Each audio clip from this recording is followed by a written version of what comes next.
Hello, Stats class. Here's lesson 9-1A, beginning of a new chapter. And we have been doing confidence intervals, but today we are introducing a new idea. And you saw a little bit of this in the warm-up, but the idea here is we have a claim of some value that we think is true, or think might be true,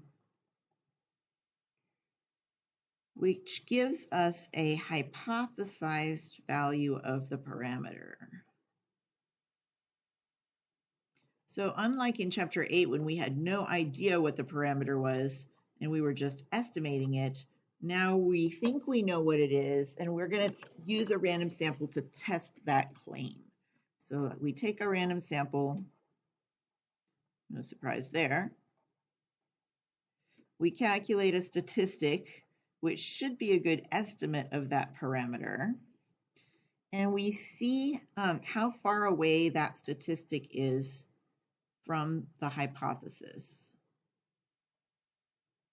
We're going to start getting into the idea of how far away would this statistic need to be to convince us that the claim is wrong.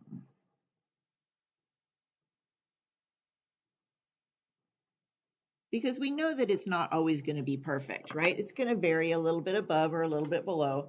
And if it's really far away, we're going to say, wait a minute, that means our hypothesis might be wrong. And we'll be learning how to calculate something called a p-value. P stands for probability, as usual. So it is officially a probability of my statistic or more extreme. Now, we have heard that idea before, and I love the fact that this book kind of previewed that earlier in the year. So we're going to find the probability of getting whatever we got or more extreme, that means farther from this, if the claim is true.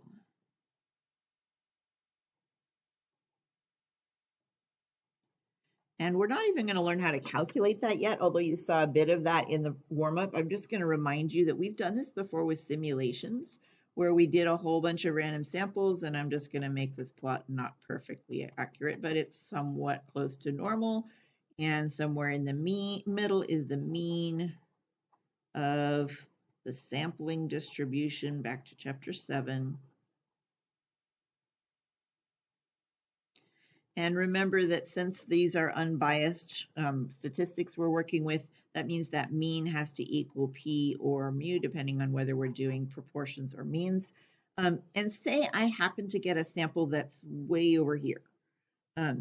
If it's in the middle, no big surprise, not a problem. But if it's way over here, then I'm interested in knowing how far off that is. This would be my random sample,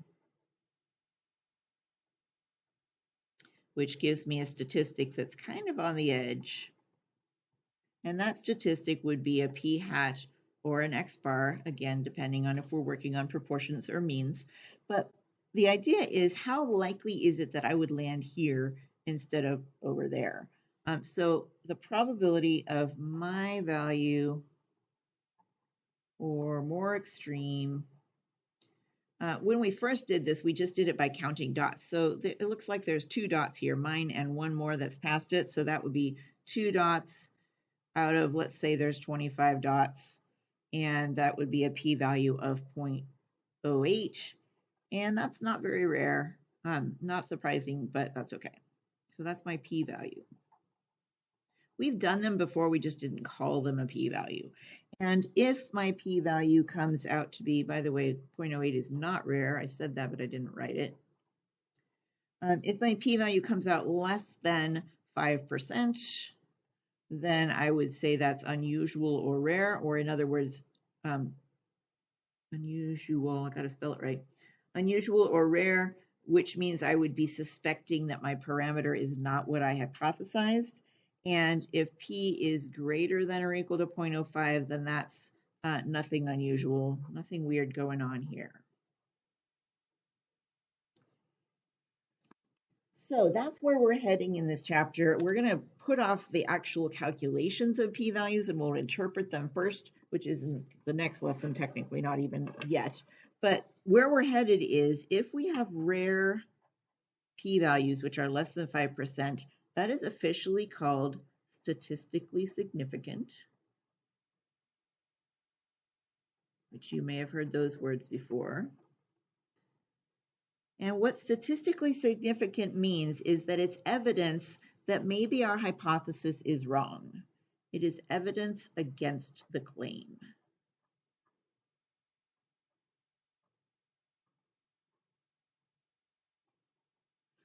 So that's your introduction to hypothesis tests, which are also called significance tests. There are two things that might cause this rare statistic to happen. So let's talk about that, and then we'll get into what you need to be able to do today. Two things that could cause a low p-value. Low are the interesting ones. If it's low, then we say, oh, something weird is going on. So the two things that might cause this is it might be that our hypothesis is wrong. Our claim is false.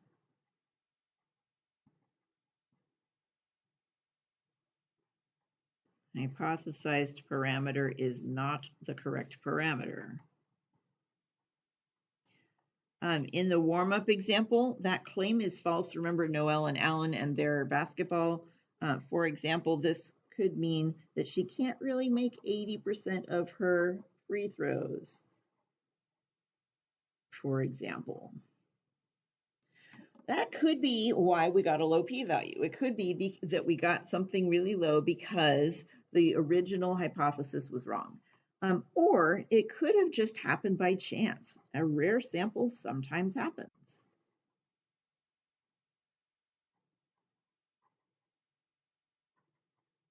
So it could have been she had a bad day, or it could just be that it happened to come out rare. And that happens, if we were in class, I would ask you, happens 5% of the time. And sometimes that's just what happens. So we are going to say this 5% of the time is so rare that we're going to assume when we get this happen, we're going to assume that the claim is false. And that's basically where we're headed. We're headed into doing some calculations to find out how rare this is and how far away would be less than 5% likely. I should probably go back up and add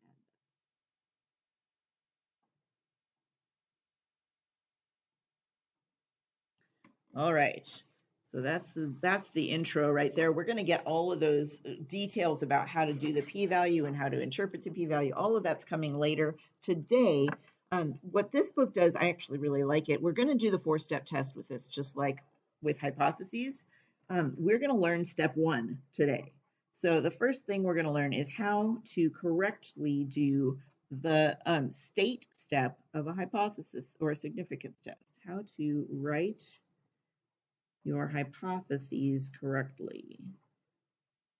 And this, like I said, is going to become step 1, which is the state.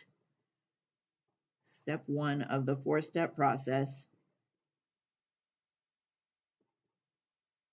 And I find it interesting the way I could just start with, hey, here's the 4 steps and give you all of it. But I like the way this book splits it up. So they start with, let's get the state step really good. And then let's tomorrow, or actually not tomorrow, but later in today, because it's a long period, in 9.1b, we're going to do just the conclude step and how to do that correctly. And then we'll get to the calculations later. We're going to do the rest of the steps. I'm going to just say step 4 is in 9.1b. The rest of the steps coming later. You don't have to worry about them yet. First, we're just focusing on how to write hypotheses. That's just a little sidetrack there. So we are going to do 2 hypotheses. Notice that that's an ES, not an IS. It's plural of the word hypothesis. So there are 2 hypotheses we have to write. One is called the null hypothesis.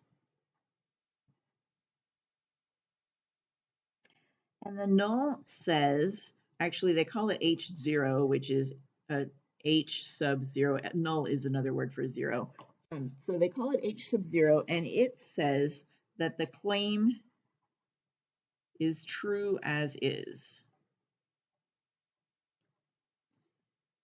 So the null is what, actually I'll do Noel and Alan as an example in just a minute. The alternate hypothesis, or the book calls it alternative. I personally think alternative is just adding some extra letters that you don't need. So alternate is just fine. Alternate hypothesis is that the claim is wrong. Something else is true instead. And that's called HA. Something else is true, or the claim is false.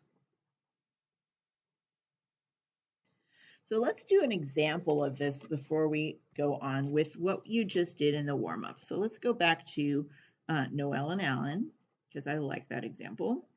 They've been shooting free throws. Noel says she can do 80%. You just did this warm-up, I hope. Don't skip the warm-ups. It really you miss out on stuff if you do that. Noel says the null hypothesis. Noel says that the true proportion of free throws is 80%. So this is my parameter.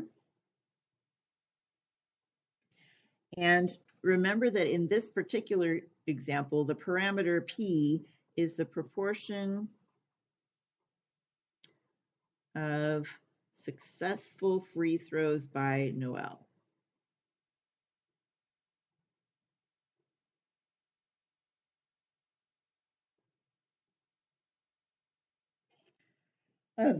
It's always important to keep track of what it is you're saying here. So you could have written this as a sentence instead. You could have said the null hypothesis is that Noel can shoot 80% or can make 80% of her free throws. And that's what I gave you in the warm-up.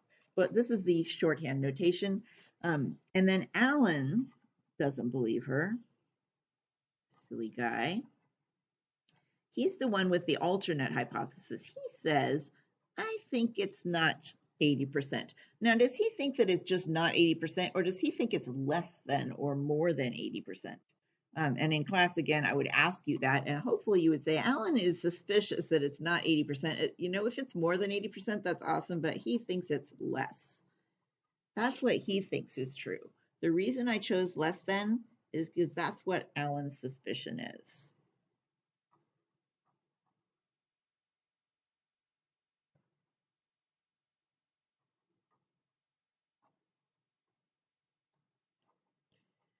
And that is officially called a one-sided hypothesis. We'll also learn how to do a two-sided hypothesis, which I'll do on my next example.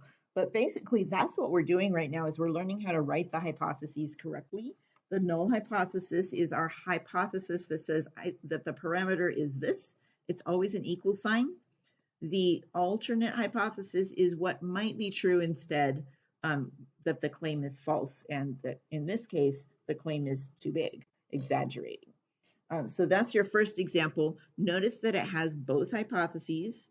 It has an equal sign and a not equals, some kind of not equals. It might be a less than, it might be a greater than.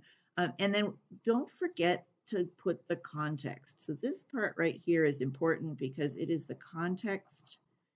It is defining what the parameter is, and you have to put that in a correct hypothesis also.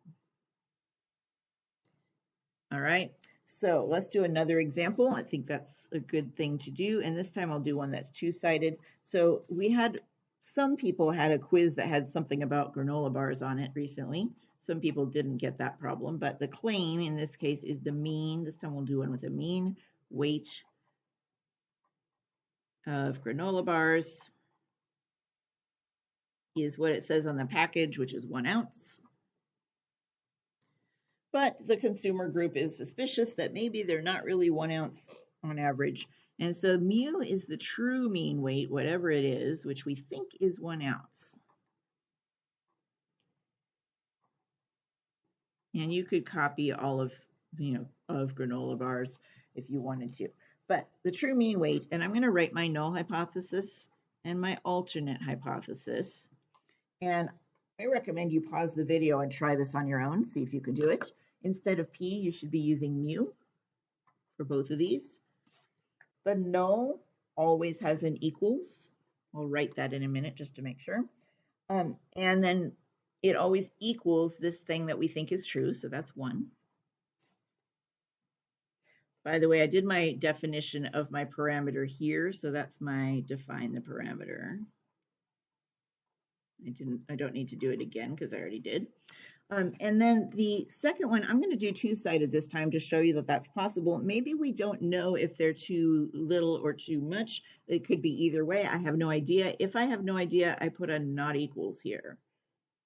And so this is called a two-sided alternate hypothesis, and it's because we don't know which way it goes.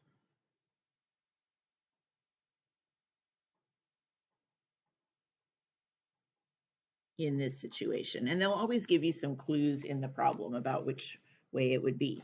Notice this is the parameter, not a statistic. You should never ever put X bar in this spot, and you should never put P hat in this spot. Where can I write that? I'm going to write this here. Never use P hat or X bar, because generally we know what P hat and X bar are.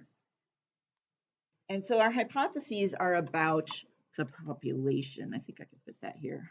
Hypotheses are about the population. So that's like a sidetrack, but it's an important sidetrack. So not a statistic in this spot. We know what the statistic is. We gather our data and we find it out, but we don't know the true mean weight, and that's what we need to write our hypothesis about. And then the last thing I want to say is notice that the equals is always in the null. The way I like to remember this is the null is dull. It is always an equal sign.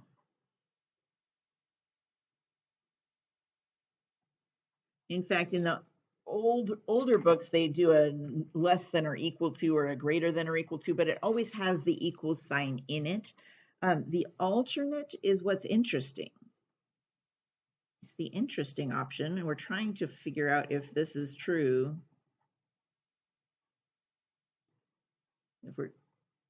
Or maybe I should say significant. It's significant if the null turns out to be true. And so because it is that, it is what we think might be true.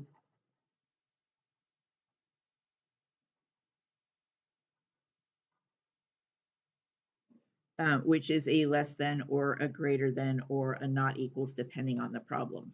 Another way of saying that is this is the claim by usually some big manufacturer or something like that, and this is our hunch of what might be true instead, kind of like what Alan said. Oh, I hear her saying 80%, but I really don't think that's true. So if you have a hunch that something might not be true, that's your alternate hypothesis. And the null is dull is a way of remembering that the null is nothing weird is happening here. Of course, the granola bars are 1 ounce, and of course, Noelle is telling the truth. That's boring. But what's interesting is if you can prove that they're wrong, prove that the big company is telling a lie. All right, that is all for today or that's all for 9-1A, because all you have to do in the homework is write hypotheses correctly. We will come back to what to do with them later.